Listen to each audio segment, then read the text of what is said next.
une chasse à courre qui se déroule sans qu'à un moment donné, il y ait des gens qui interviennent légitimement et parfois même pour défendre leur propriété privée. Oui.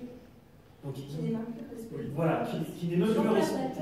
Donc, il y a un moment, là, on est sur quelque chose où on voit qu'il y a une limite d'acceptation sociétale de quelque chose qui n'est plus tolérable par la société.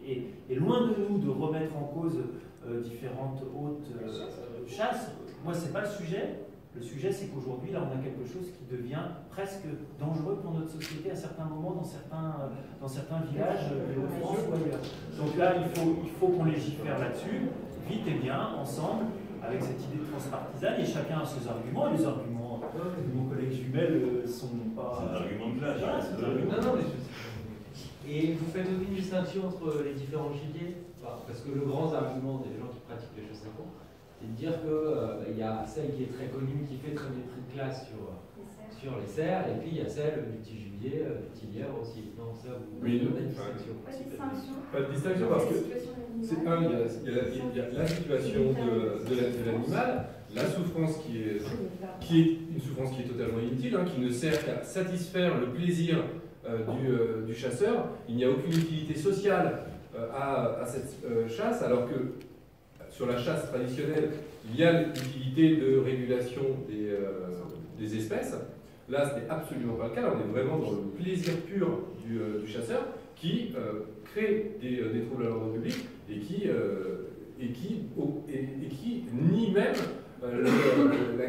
la question de l'animal comme être sensible, qui a aussi, d'une certaine manière, la société a la nécessité de défendre ces animaux et avec leur caractère d'être sensible. Moi j'ai écrit que tant que les lapins n'auront pas d'historien, l'histoire sera écrite par les chasseurs. Et donc il faut être sensible à cette question-là. Ah mais oui, c'est bien cette phrase. Pas de moi. Oui, je sais. Mais la question de la souffrance animale sur ce sujet-là n'est pas anodine non plus. C'est quelque chose de... Quel que soit l'animal, le cerf qui est chassé à courre, il souffre, peut-être on voit une souffrance encore plus forte quand on s'y penche un peu, parce qu'il y a tout un imaginaire autour du cerf, mais le petit gibier qui est chassé à courre meurt exactement de la même façon, d'épuisement. Voilà, il y a quelque chose de l'ordre de la cruauté non utile.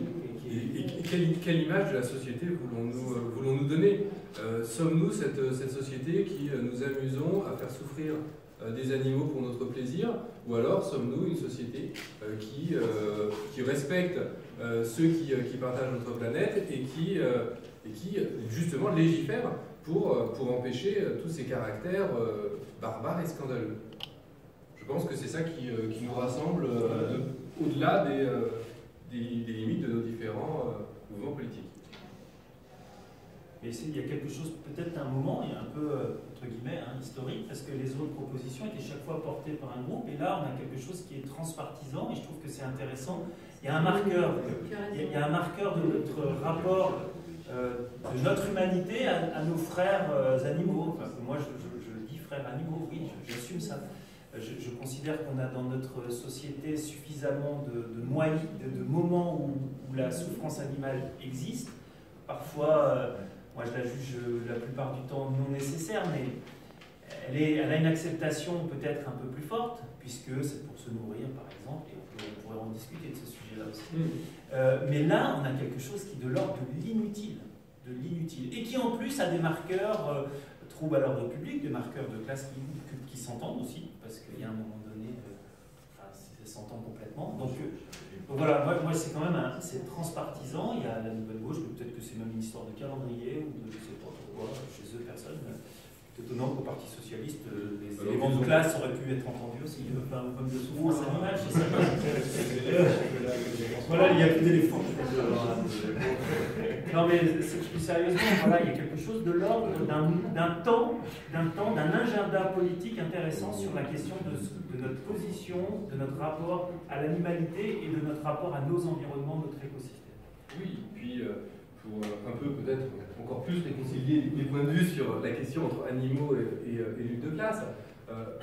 Au Moyen-Âge, dans l'Ancien Régime, l'ensemble des forêts appartenaient aux nobles et ils avaient seuls le droit d'y chasser en éliminant tout le bas peuple qui était obligé d'aller poser des collets la nuit et qui risquait le gibet pour cela. Et aujourd'hui, que constate-t-on? Aujourd'hui, on constate que les chasses à courre se déroulent n'importe où, en dépit des propriétés privées, en dépit des propriétés publiques. Et donc, on est dans le même esprit où tout nous appartient, nous sommes là avec nos chevaux et on poursuit le gibier et la terre entière nous appartient. Et ben non, à un moment donné, il y a des règles, il faut fixer des règles et ces pratiques doivent s'arrêter parce qu'elles heurtent les animaux, elles heurtent les sensibilités de la population, elles donnent une image de la société que nous ne souhaitons pas et elles créent des troubles à l'ordre public également.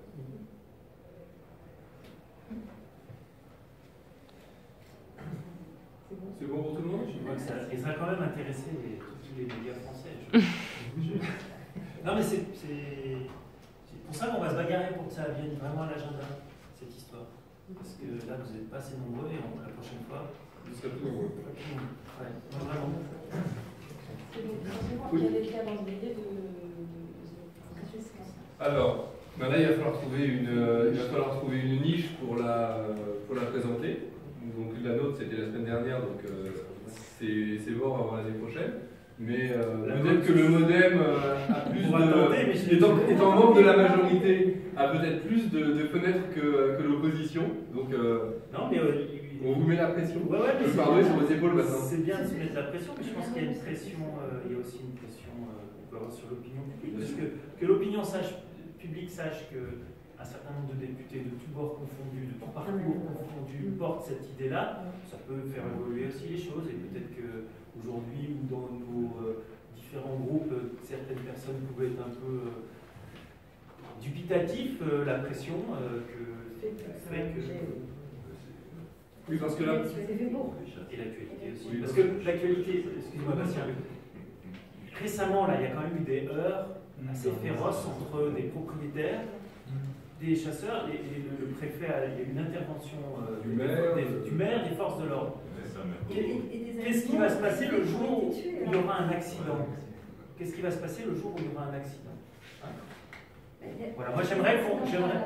Non mais déjà, oui, sur les animaux, voilà, mais quand est-ce que le jour où il y aura des heurts, quelque chose qui va mal se passer entre des gens qui chassent et d'autres personnes, et on ne pourra pas dire qu'on ne savait pas. Exactement, parce que là il y a des troubles à l'ordre public fréquents et de plus en plus violents, et ça ne va pas aller en s'améliorant, j'ai l'impression. 82% de la population se dit que cette chasse doit être interdite. Oui. Donc malheureusement, pas de date de pour l'instant. On va se mettre en chasse. On va se mettre. On va chasser à coups et à corps, à cri. En long et en large plutôt. Merci. Merci à vous.